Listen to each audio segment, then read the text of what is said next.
Ankleshwar ધનતુરિયા coil માર્ગ પર શેરડી ભરેલું ટ્રેક્ટર પલટી હોઈ ગયું હતું. સદનસીબે ટ્રેક્ટર ચાલકનો ચમત્કારિક રીતે બચાવ થયો હતો. ડાયવર્ઝન યોગ્ય ન હોવાથી અકસ્માત સર્જાયો હોવાનું સ્થાનિક ગ્રામજનોની ફરિયાદ હતી. યોગ્ય રીતે ડાયવર્ઝન બનાવવામાં આવે તેવી સ્થાનિકો દ્વારા માંગ ઉઠી છે. અંકલેશ્વરના ધનતુરિયા કોયલી માર્ગ પર આજે શેરડી ભરેલું એક ટ્રેક્ટર પલટી ગયું હતું. આ ઘટનાને પગલે દોડધામ મચી ગઈ હતી. સદનસીબે ટ્રેક્ટર ચાલકનો ચમત્કારિક રીતે બચાવ થયો હતો. માર્ગ પર નાણાંની કામગીરી ચાલી રહી હોવાથી વાહન વ્યવહાર માટે ડાયવર્ઝન આપવામાં આવ્યું હતું. આ ડાયવર્ઝન પરથી પસાર થતી વખતે શેરડી ભરેલા ટ્રેક્ટરે સંતુલન ગુમાવ્યું અને પલટી મારી ગયું હતું. અકસ્માત થતા આસપાસના લોકો ઘટના સ્થળે દોડી આવ્યા હતા. સ્થાનિક લોકોએ આ ઘટના અંગે કોન્ટ્રાક્ટર પર ગંભીર આક્ષેપો કર્યા છે. તેમનો આરોપ છે કે નાણાંની કામગીરી માટે બનાવવામાં આવેલું ડાયવર્ઝન યોગ્ય રીતે તૈયાર કરવામાં આવ્યું ન હતું. લેવલિંગ ન હોવાના કારણે આવા અકસ્માત સર્જાયો હોવાનો ગંભીર આક્ષેપ કર્યો હતો.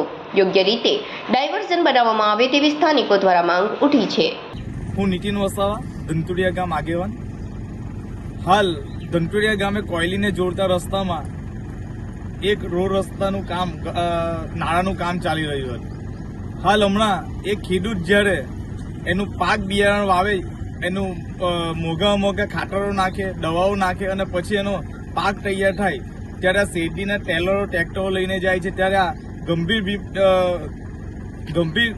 ગંભીરતા નહીં લેવાના કારણે આ નાળાથી આ જગ્યાએ એક ટેન્કર પલટી મારી ગયું છે અને ખેડૂતોને અન્યાય થઈ રહેલો છે. તો આ સુશાસનની વાત કરતી સરકારો કેમ ધ્યાન નથી આપી? પ્રોપર ડાયવર્ઝન આ કોન્ટ્રાક્ટરો કરતા નથી. વારંવાર ફરિયાદ ખેડૂતોએ પણ કરી હતી, અમે પણ કરી હતી. આ તમે રસ્તો જોઈ શકો છો, બતાવો આ બાજુ. આ મોટા મેટલ નાખીને રસ્તો ડાયવર્ઝન આપેલો છે. બાજુમાં પેલો જે એ પેલું બતાવે, આ નાળાનું કામ ચાલી રહ્યું છે. આ બધું